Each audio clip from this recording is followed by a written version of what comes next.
भारत ने ब्रिटेन के साथ ऐसी डील कर ली है जिसका असर आपकी जेब तक पहुंच सकता है। हो सकता है आने वाले दिनों में रेंज रोवर जैसी लग्जरी कारें सस्ती दिखें, स्कॉच विस्की की कीमत कम हो, विदेशी कॉस्मेटिक्स और चॉकलेट्स भी पहले से कम दाम में मिले। लेकिन कहानी सिर्फ इतनी नहीं है। इस डील से भारत के लाखों कारोबारियों की किस्मत भी बदल सकती है, नई नौकरियां आ सकती हैं और भारत की कमाई भी बढ़ सकती है। तो आखिर ये India UK free trade agreement है क्या? इसमें भारत ने क्या पाया और बदले में क्या देना पड़ा? चलिए बिना किसी भारी भरकम भाषा के पूरी कहानी समझते हैं।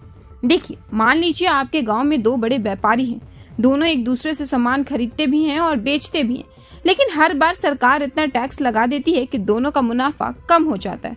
फिर एक दिन दोनों बैठते हैं और कहते हैं, भाई टैक्स कम कर देते हैं ताकि तुम भी ज्यादा बेचो और हम भी ज्यादा बेचें। बस कुछ ऐसा ही समझौता भारत और ब्रिटेन के बीच हुआ है। इसे कहते हैं फ्री ट्रेड एग्रीमेंट यानी FTA। नाम थोड़ा बड़ा है लेकिन काम बहुत आसान है। मतलब दोनों देश तय करेंगे कि एक दूसरे के कई सामान पर टैक्स कम या खत्म किया जाएगा ताकि व्यापार तेजी से बढ़ सके। लेकिन भारत ने ऐसा क्यों किया? यहीं से असली कहानी शुरू होती है।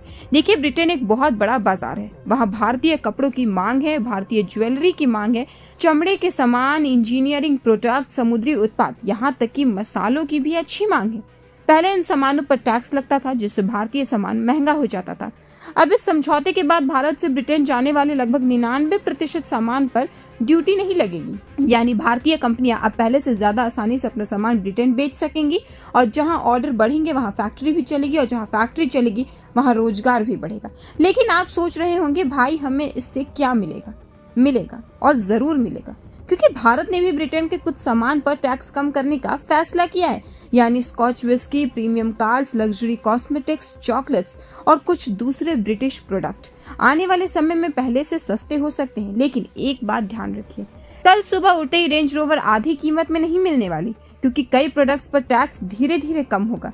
इसलिए कीमतों में बदलाव भी धीरे धीरे दिखाई देगा।